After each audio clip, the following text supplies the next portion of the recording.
हरिओम, नमो नमः। आप सभी का हार्दिक अभिनंदन है, स्वागत है। बीच में कुछ कार्यक्रम में हम कहीं बाहर गए थे, थोड़ा पाठ अवरुद्ध रहा। आज से पुनः प्रारंभ हो गया। तो होली में परीक्षा है बच्चों की, इसलिए इस बार छुट्टी नहीं दी है, नहीं तो होली को छुट्टी दे देते थे। पर परीक्षा है अगले महीने, इसी को ध्येय में रखते हुए इस बार छुट्टी नहीं दी है। और आप सब ठीक है ना? आप लोग जी जी दिखा दो थोड़ा सबको।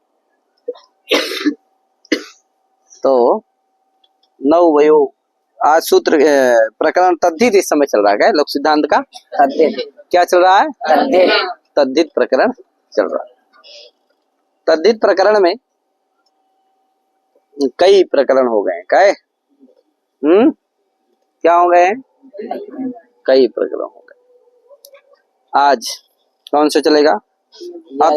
यद अधिकारा। क्या चलेगा? यद अधिकारा। यत अधिकारा माने यत प्रत्यय का अधिकार चलेगा। इन सूत्रों में प्राय जो सूत्र हैं इन सभी से क्या होगा? यत प्रत्यय का विधान होगा। जैसे अभी ठग अधिक, इसके क्या था? इसके पहले क्या था? ठग अधिकारा। ठग प्रत्यय का विधान हो रहा था। जितने भी सूत्र थे उनसे सभी से क्या हो रहा था? ठग प्रत्यय का विधान। ठग प्रत्यय का विधान। इससे क्या होगा? इस प्रकरण में जो भी सूत्र हैं उन सभी से क्या होगा? किस प्रत्यय का विधान होगा? यत प्रत्यय का विधान होगा। ठीक है ना? तो देखो, सबसे पहला सूत्र है प्राग हिताद्यत। क्या सूत्र है? प्राग हिताद्यत। ये कहता है भैया प्राग हिताद्यत। ये पीछे कई सूत्र पढ़ चुके हैं आप इसी तरह के, तो आपको पता चल जाएगा। जैसे आप प्राग वाहतेश ठग था, उसी तरह प्राग हिताद्यत है। माने तस्मै हितम सूत्र। हितात से क्या लेना है? तस्मै हितम, ये सूत्र लेना है। समझे कि नहीं? हितात से क्या लेना है? ये सूत्र लेना है। तो तस्मै हितम इस सूत्र के पहले तक, प्राग माने पहले तक क्या होता है? यत प्रत्यय का अधिकार चलता है। समझे कि नहीं? तो तस्मै हितम आगे सूत्र है, उस सूत्र के पहले तक है कि नहीं? उस सूत्र के पहले तक क्या होता है? ये आगे छैतोर अधिकारा में आएगा, तस्मै हितम है। उस सूत्र के पहले तक जितने भी सूत्र हैं उनमें सभी क्या होता है? यत प्रत्यय का विधान होता है। यानी सभी सूत्रों में यत का अधिकार जाता है। ठीक है भैया? यत प्रत्यय होता ही है। ढक भी हो अलग चीज है, लेकिन यत प्रत्यय भी होगा। ठीक है भैया? अब देखो, वही देखो लिखा है वृत्ति में, तस्मै हितम इत्यतः प्राग यद अधिक्रियते। कहे तस्मै हितम इस सूत्र के पहले तक यत प्रत्यय से अधिकार क्रियते। ठीक है ना भैया? तस्मै हितम इस सूत्र के पहले तक यत का क्या होता है? अधिकार हो जाता है, होता है। ठीक है? आगे सूत्र है तद वहति रथयुग प्रासंगम। तद वहति रथयुग प्रासंगम। कहा भैया तद, तद माने द्वितीयांता। तद का मतलब क्या है? द्वितीयांता। वहति, वहति माने वहति अर्थे। किस अर्थ में? वहति अर्थे, वहति अर्थ में। तो तद माने द्वितीयांतात समर्थ सुबंतात वहति अर्थे। वहति अर्थ में क्या होता है? यत प्रत्यय होता है। यत का विधान हो ही रहा है, यत का अधिकार आ रहा है, तो क्या होगा? यत ही ना होगा। तो यत प्रत्यय होता है। किन शब्दों से होता है भैया? तो कहा रथयुग प्रासंगम। रथयुग कहा रथ से होता है, रथ शब्द से होता है, युग से होता है और प्रासंग से होता है। प्रासंग हलांग भागा है कि नहीं? हल का जो हल से अग्रभागा प्रासंगम है कि नहीं? हल के अग्रभाग को, हल मैंने समझ रहे हो ना, जिससे जुताई होती थी पहले, तो उसका जो अग्रभाग होता है उसको क्या कहते हैं? प्रासंग। तो द्वितीयांत जो रथ शब्द रहेगा, द्वितीयांत रथ प्रकृति की जो द्वितीयांत समर्थ सुबंत उससे होगा। ठीक है ना? युग प्रकृति की जो द्वितीयांत समर्थ सुबंत उससे भी वहति अर्थ में क्या होगा? यत प्रत्यय होगा। और प्रासंग प्रकृति की जो प्रासंग प्रकृति द्वितीयांत समर्थ सुबंत से भी क्या होगा? वहति अर्थ में यत प्रत्यय होगा। तो सभी का अर्थ कर लोगे ना? इसी तरह से कर लेना कि रथ युग प्रासंग इत्येतदनन्तरं प्रकृति की द्वितीयांतात समर्थ सुबंतात वहति अर्थे यत प्रत्यय भवति। इसी तरह से सभी का अर्थ बना लेना चाहिए। हम तो बहुत का अर्थ बता दिए, हमको तो गुरुजी कुछ है का बताए थे, कहे बस इसी तरह बेटा क्या कर लेना है? बना लेना है। तो क्या करना चाहिए? समझ लेना चाहिए, है कि नहीं? तो हमने जानने लगे। फिर ठीक है, गुरुजी क्या क्या है, पाठ पूरा होता था तो आदमी सब सुनता था, लेकिन अर्थ बोल देते थे तुरंत जल्दी से अपने से कि गुरुजी ऐसे हो गए, खुश हो जाते थे। बात क्या बात। तो एक दो चार प्रकरण का अर्थ पढ़ लिया, आप जान गए, इसके बाद क्या है? अपने से बनाने लगे। तो उसको लेकिन पढ़ना पड़ता है, मनन करना पड़ता है, समझना पड़ता है कि नहीं? अब देखो रथम बहाति इति रथ्यः। का रथ को जो वाहन करे वही क्या है? रथ है। कौन? वृषभादि अश्वादि। रथ को कौन वाहन करता है? कौन ढोता है? अश्व होता है, इसलिए रथ्या अश्व। ठीक है ना भैया। तो रथम वहति इति रथ्या, रथ अम इस समर्थ द्वितीयांत समर्थ सुबंत से क्या हो जाएगा, यत प्रत्यय हो जाएगा। तो रथ अम यत, और फिर क्या होगा, प्रातिपदिक संज्ञा सु का लोप, सुप का लुक, और फिर रथ यत, अब भा संज्ञा आकार का लोप, रथ्य सु आएगा स्वादि करो तो क्या बनेगा रथ्या। इसी तरह युग्या बना लेना, युग माने वही, युग माने अंग भाग, उसी का अंग होता है। रथ का अंग को क्या कहते हैं, युग। और युग से क्या होगा, युगम बहती थी युग्या, कहे प्रासंगम बहती थी प्रासंज्ञा। ठीक है ना, बासंज्ञा आकार का लोप इसी तरह से बना लेना चाहिए, सबका विग्रह और इसी तरह सिद्धि होगी। ठीक है, आगे सूत्र है धुरो यड ढकऊ। सूत्र क्या है, यड ढक। कहता है भैया धुर, धुर शब्द से क्या होता है, यत और ढक प्रत्यय होता है। धुर से क्या होता है, यत और ढक, यत और ढक। देखो यत भी हो रहा है, ढक भी हो रहा है कि नहीं। किससे होता है, धुर से। तो धुर से केवल नहीं होता है, समर्थ विभक्तियों से होता है, ध्यान देना है। तो धुर प्रकृतिक द्वितीयांतात समर्थ सुबंतात है कि नहीं, धुर प्रकृतिक द्वितीयांतात समर्थ सुबंतात। यड ढकऊ प्रत्यय स्तः बहति अर्थे, किस अर्थ में, बहति अर्थ में। ठीक है ना भैया। तो देखो जैसे धुर्य और धौरेया, धुर्य और धौरेया दो प्रयोग बनते हैं। जब यत प्रत्यय होता है तो धुर्या बन जाता है, अब जब ढक बनता है तो क्या ढक प्रत्यय होता है तो धौरेया बन जाता है। ठीक है ना। तो देखो धुर्या कैसे बन गए, तो धुर धुर आम धुरम बहाती इति धुर्या। धुर माने भार, भार को जो वहन करे, ढोए सहे, वही क्या है, धुर्य है, वही धौरे है। समझे कि नहीं, वही धौरे नहीं, अरे महान धौरेया है क्या, है कि नहीं। क्यों, क्योंकि इन्होंने भार ढोया, कष्ट सहा है, संघर्ष किया है कि नहीं, इसीलिए क्या है, धौरे महान है। समझे कि नहीं। अरे जो बैठे बैठे सोफा में और एसी में बैठा रहा, जिसके बाप दादा कमाए कुछ तो रुपया गाड़ के चले गए, वो खा खा उसी को निकाल निकाल खा रहा है, वो थोड़ी धौरे है, वो थोड़ी भार ढोया है, लेकिन उसको धौरेया कहने वाले नहीं है। जो क्या किया है, अपने से संघर्ष करके मेहनत करके क्या किया है, खा रहा है, न जाने कितना सामाजिक कार्य कर रहा है, कितनों को खिला रहा है, पिला रहा है कि नहीं, संघर्ष कर रहा है, समाज को कुछ दे रहा है, अपने राष्ट्र के प्रति कुछ कर्तव्य का पालन कर रहा है, कुछ कर रहा है अपने राष्ट्र के प्रति, समाज के प्रति, ग्राम के प्रति, वो उसको कहते हैं क्या, धौरेया। असौ धौरेया वर्तते, है कि नहीं। अब जो क्या है, खाता पीता अपना आनंद ले रहा है, बाप पुरिखा की संपत्ति है, उसको बाप ने क्या किया, सांसद रहे, पूरे गांव की खेत खरीद के चले गए। अब लड़का हुआ, वो क्या कर रहा है, कुछ नहीं कर रहा, वही खेत बारी बारी क्या कर रहा है, बेच रहा है। कभी इसको बेच दिया, कभी बेचा, बस जैसे घटने लगा तो क्या किया, बेचने लगा। कहे तो वो धौरेया थोड़ी है, वो तो बोझ है स्वयं, क्या वो तो धुरे है, स्वयं बोझ है, भार है कि नहीं। उसको तो जो धो रहे हैं वही क्या है, धौरे। तो इसलिए ध्यान रखना, धुर्या धौरेया दोनों का अर्थ एक है। तो जब यत प्रत्यय हो गया तो क्या बन गया, धुर्या, और जब ढक प्रत्यय हो गया तो क्या बन गया, धौरेया। दोनों का विग्रह क्या होगा, धुरम बहाती। विग्रह क्या होगा दोनों का, धुरम बहाती। क्या विग्रह होगा, धुरम बहाती। धुरम बहाती थी धुर्या अथवा धुर्या धौरेया। अब देखो धुर है, यत है, धुर आम यत, कहे सूर्यांश जी, धुर आम यत, यत पूर्वत बन लेना, धुर्य बन जाएगा, कहे कोई दिक्कत, धुर्या आए। एक चीज इसमें और है कि धुर्या इस अवस्था में धू में जो ऊ है उसको क्या होना चाहिए, दीर्घ होना चाहिए। क्या होना चाहिए, तो दीर्घ क्यों नहीं हुआ भैया, तो कहीं इसलिए दीर्घ नहीं हुआ। हालिचा एक सूत्र है, क्या है, हाँ, वो कहता है रेफ वांतयोर धातु उपधाया को दीर्घा स्यात्। रेफ अथवा वांत, रेफांत जो धातु, वांत जो धातु, उसकी उपधा को क्या होता है, दीर्घ, हल परे रहते। तो यह क्या है, हल परे है। रेफांत है कौन, धुर, उसकी उपधा क्या है, धा का ऊ, उसको क्या होना चाहिए, छोटू, दीर्घ होना चाहिए, दीर्घ होना चाहिए। दीर्घ क्यों नहीं, वाह वाह, ये प्रश्न, ऐसा प्रश्न है समागता का यार। तो कहा भैया दीर्घ प्राप्त है, लेकिन नहीं होता। क्यों नहीं होता, क्योंकि ए आदर्श जी क्यों नहीं होता, दिल्ली से आए हो, मजा लेने के लिए आए हो, उच्च आसन पर बैठा दो इसको। आदर्श ही नाम है ना इसका, पूरा नाम क्या है, आदर्श आए। और उधर चल जाओ, उसके सामने खड़े हो गए बेचारे के, तो कहाँ उसको दिखेगा आप, आए। हाँ, थोड़ा कम खाया करो, रतिया को महाप्रसाद कम लेना चाहिए, क्या मार देते हो, बढ़िया मिलती है, मूंग की दाल रहती है, क्या बढ़िया रहती है वैसे, क्या कोई बात नहीं, सब महाराज जी का, अन्नपूर्णा जी की कृपा है। और हमारे महाराज जी बेचारे बड़े संघर्षी, बड़े तपस्वी आदमी हैं, वो खाने पीने का बड़ा ख्याल रखते हैं। हाँ, तो क्या हुआ? फल जैसे दीर्घ प्राप्त है। प्राप्त है कि नहीं प्राप्त है? लेकिन दीर्घ नहीं होता। क्यों नहीं होता भैया? क्योंकि सूत्र है ना भकुर छुराम। छुराम, क्या ना भकुर छुराम छुराम का भैया ये निषेध न दीर्घा न भवति। किसको नहीं होता? भा कुर छुराम।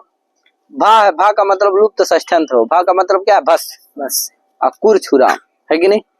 तो चाहे कहो भा संज्ञक जो रेफवांत, रेफांतस्य वांतस्य, भा संज्ञकस्य रेफांतस्य वांतस्य और कुर छुर इत्यानयोश्च उपधाया दीर्घो न भवति। समझे कि नहीं? भा से किसमें विशेषण है? रेफ और वांत में है।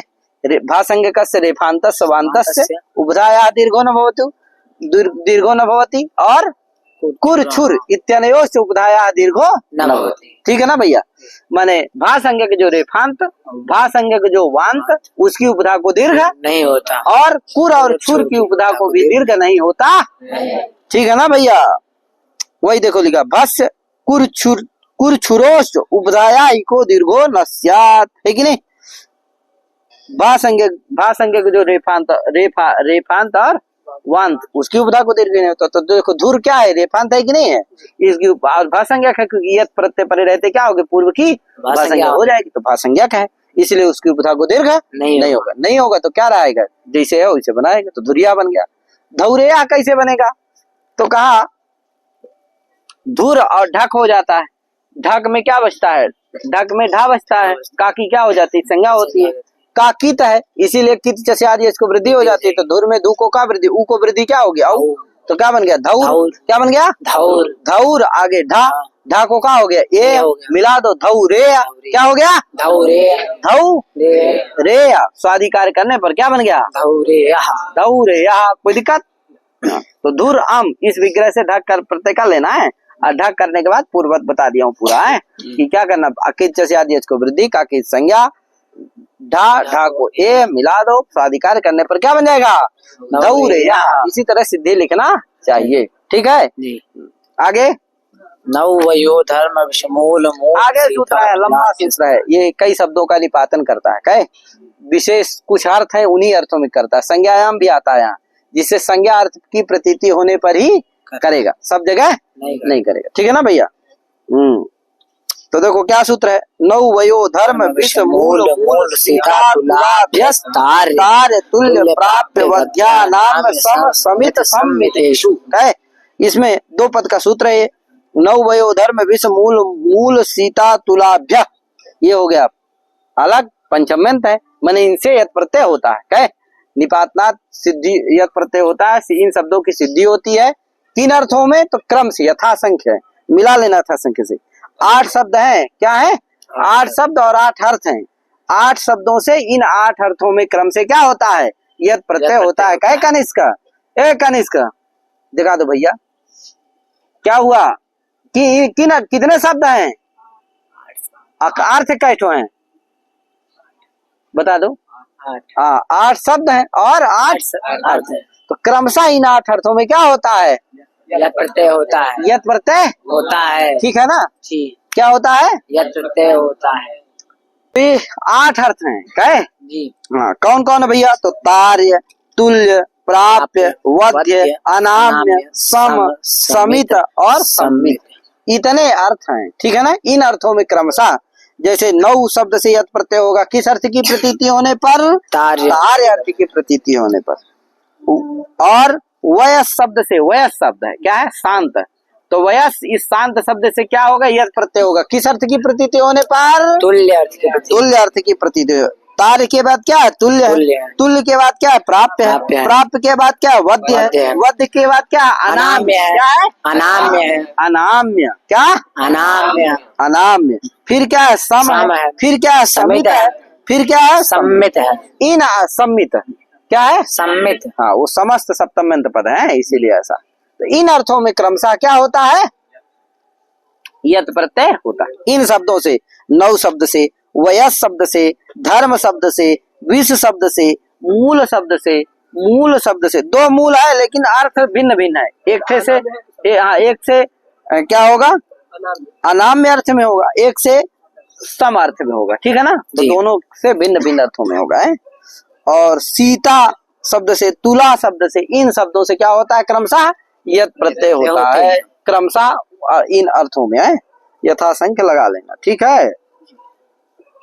यथासंख्य का मतलब समझ गए ना, नौ शब्द से यत प्रत्यय होगा किस अर्थ की प्रतीत होने पर, तार्य अर्थ की प्रतीति होने पर। वयस शब्द से किस अर्थ की प्रतीति होने पर यत प्रत्यय होगा, तुल्य अर्थ की प्रतीति। तुल्य अर्थ की। आगे धर्म शब्द से प्राप्य अर्थ की। या प्राप्य अर्थ की प्रतीति होने पर। विष शब्द से वध्य अर्थ की। मूल शब्द से अनाम, और फिर दूसरे मूल शब्द से सम, फिर सीता से समित, और तुला से सम्मित। सम्मित, सम्मित माने सदृश, तुल्यता, तुल्य माने सम्मित, ठीक है ना।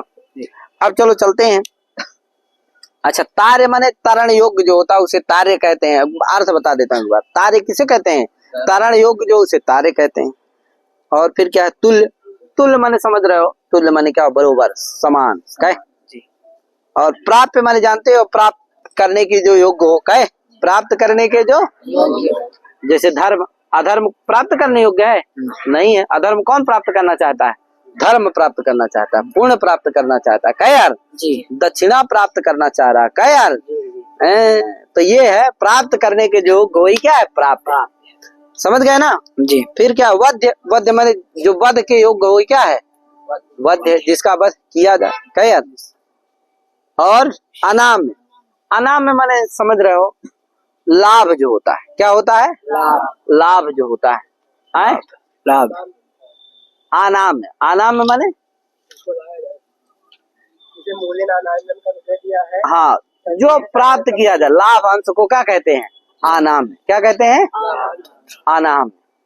मूल कहते हैं, जानते हो किसको, बताएंगे अभी सबका है। अनाम्य मतलब लाभ अंश को क्या कहते हैं, अनाम्य। जैसे मान लो 10 रुपया का गेहूं खरीदे आप, बाजार में लेकर के उसको 20 रुपया का बेच दिए, तो जो 20वां रुपया आया 10 से अतिरिक्त, तो वही क्या है, अनाम्य है। समझ गए ना, तो अनाम्य, समझ गए।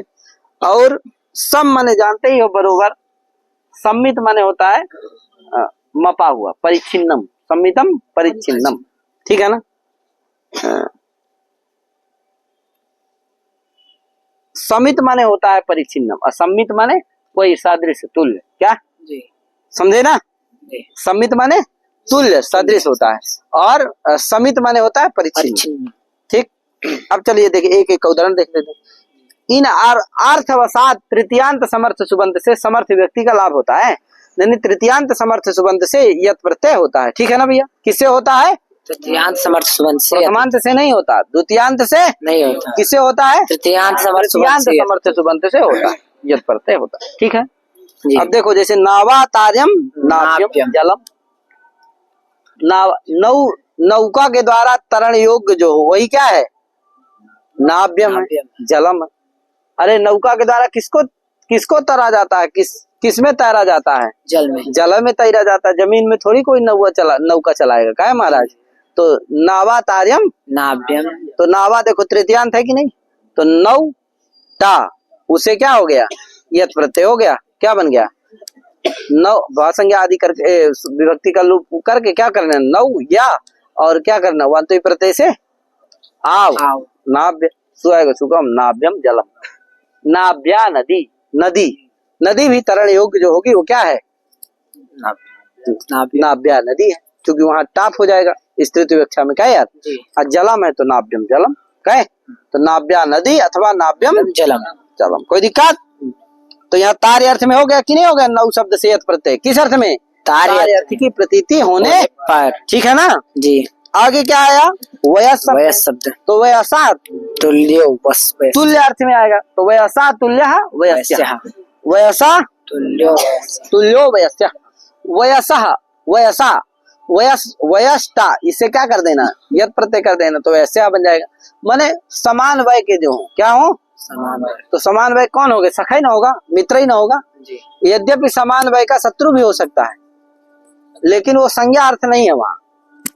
वयस शब्द संज्ञा अर्थ में, मित्र अर्थ में क्या है, रूढ़ है, समझे कि नहीं? इसलिए वयस्या से किसका बोध होगा? मित्र का ही बोध होगा। किसका नहीं होगा?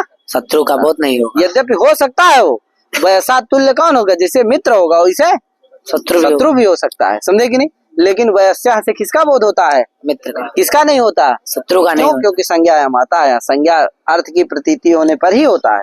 वयस शब्द मित्र अर्थ में मित्र की संज्ञा है, उसी में रूढ़ है। संज्ञा शत्रु की संज्ञा नहीं है, उसमें रूढ़ नहीं, इसलिए वयस से शत्रु अर्थ की प्रतीति होने पर क्या नहीं होगा? यद प्रत्यय नहीं होगा। ठीक है ना भैया? हाँ, मित्र अर्थ की। तो वयस्या वैसा तुल्यो वयस्या मित्रम, समझे कि नहीं जी। आगे फिर क्या आया? धर्म आया। धर्म से प्राप्य अर्थ में होगा कहे तो धर्मेण प्राप्यम, धर्म के द्वारा जो प्राप्त किया जाए वही क्या है? धर्म।